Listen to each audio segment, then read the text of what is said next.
Mon ami Olivier Bell de France 3 Auvergne, qui présente ici le 19h, bien connu dans la région évidemment, va nous parler de Chambon-sur-Lignon, un exemple unique en France d'attribution collective, Chambon.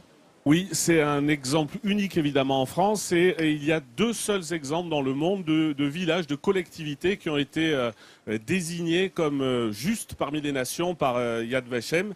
Alors dans ce village qui est une terre protestante qu'on connaît bien ici, le Chambon-sur-Lignon, eh bien dès 1940, le pasteur Trocmé puis sa femme Magda ont organisé avec l'ensemble des villageois le sauvetage, la protection de milliers d'enfants juifs.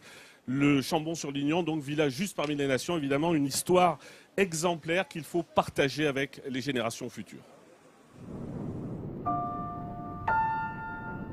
Nous ignorons ce qu'est un juif, nous ne connaissons que des hommes. C'est la réponse du pasteur André Trocmé au préfet qui lui annonçait un recensement des juifs. Dès 1940, le plateau du Chambon-sur-Lignon s'organise pour accueillir, cacher et sauver des enfants juifs.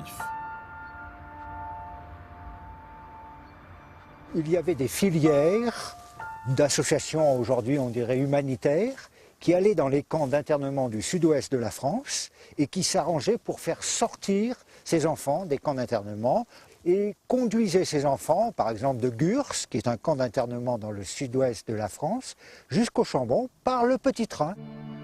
Au début de la guerre, Gabrielle Barrault avait 18 ans. Elle tenait avec sa mère cette auberge où elle cachait des enfants et fabriquait de faux papiers.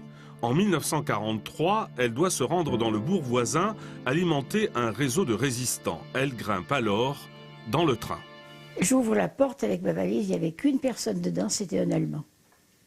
Il m'a pris ma valise, il me l'a mise dans le filet, j'avais la trouille. Mais ça s'est bien passé. Arrivé à Rocoul, il a descendu ma valise et je suis partie. Alors que disparaissent les derniers témoins, un lieu de mémoire a ouvert ses portes en juin 2013. Le seul lieu en France entièrement dédié à la transmission de l'histoire des Justes. Nous sommes en janvier 2015, jour du 70e anniversaire de la libération d'Auschwitz. En 1940, Gabriel Hérault a pris le maquis. En 1944, il poursuit les derniers nazis présents dans la région du Chambon. Eh bien, on chassait le nazisme, c'était une horreur. On savait qu'on voulait combattre le grand mal qu'on appelait.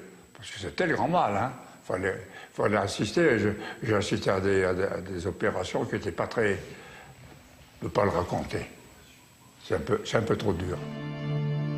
En 1990, les habitants du Chambon-sur-Lignon et des communes voisines ont été collectivement honorés par Yad Vashem. Car ici, il n'y eut jamais de dénonciation et tous participèrent au sauvetage. Voilà, de grands noms du Chambon-sur-Lignon. Albert Camus était passé, il a été sauvé pendant la guerre. Le mathématicien Grothendieck, qui a été prix Nobel, médaille Fields, a été notamment sauvé, un enfant sauvé par là. Donc il y a eu de très grands destins grâce à cette magnifique solidarité des gens du Chambon-sur-Lignon. Ouais, merci de nous le rappeler. Merci beaucoup pour ce témoignage.